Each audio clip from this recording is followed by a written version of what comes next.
أعوذ بالله من الشیطان الرجیم بسم الله الرحمن الرحیم لا اله الا الله محمد رسول الله صلی الله علیه وسلم. کتونکو سلامونه، زما نوم محمد ابوبکر بختیار خان دی. چې څنګه تاسو ته ما خپل جوړنې پروګرام په ګرمۍ کړو او اوس د ګرمۍ توړ ښیم. د ګرمۍ توړ څه دی؟ په ایسي ګانو په پکیګانو دلته کې ګزاره بیا هم نه کېږي.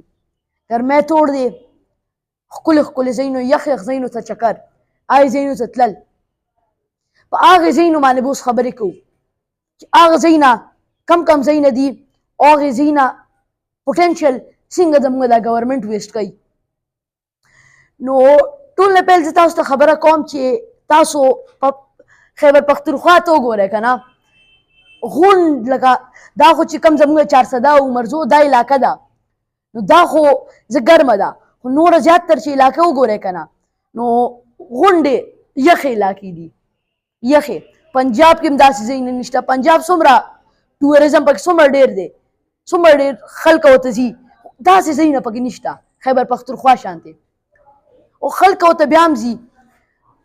دا زمونږ ګورمنټ زمونږ دا چې کوم هغه دی سیسټم دی، دی هسې زمونږ د تاسو د ملکنډ مثال والی، د نتیاګلو مثال والی، ډونګاګلي مثال والی، د دې غونډو هر څه پوټینشل ضایع کوي. تاسو وګورئ که نه مري پنجاب کې به داسې په شمار دا ځای نه چې کوم به غریزې علاقه وي، یو پکې مري دی. نو هغې نه یې څومره فایده اخلي، څومره فایده ورته اخلي، څومره زیات ټوریزم مري ته کېږي. او بل طرف ته زموږ نتیاګلي چې مري نه زیاته پاکه اوس هم ښکلې ده، اوس هم راسره وخت شته یوټیلایز یې کړو چې ښه چې کله زموږ د قوم ټوریزم زیاتېږي یا زموږ د صوبې ټوریزم زیاتېږي، نو عمره به زموږ صوبه مخکې ځي. دا ګپ نه دی.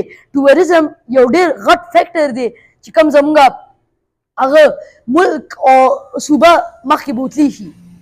اوس نتیاګلي، ډونګاګلي، ملکنډ، تاسو سویزرلینډ وګورئ که نه، سویزرلینډ خو مصنوعي جوړ دی، قدرتي خو نه دی که نه، او صفایي پکې څومره ډېره ده. ملکنډ ته راشئ، ملکنډ ته داسې سویزرلینډ به درنه هېر شي. خو لارې دا څومره خرابې لارې دي، ډېر ځایونه داسې وګورئ لارو د لاسه د فیسیلیټیز کم دي، هغه نشته، رسټورانټس، هوټلز وغیره نشته، نو هغې د لاسه ډېر زیات خلک کم راځي.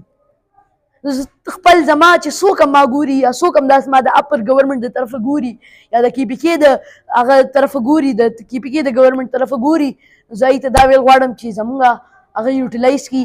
نتیاګلي شوه، ملکنډ شان ځایونه شو، دا یوټیلایز کړي، زموږ به ډېر زیات قوم صوبه به مخکې لاړه شي. او بل زه تاسو ته ویل غواړم چې د پشکال بارانونه دي، نو خپل خیال ساتئ. دې کې لړم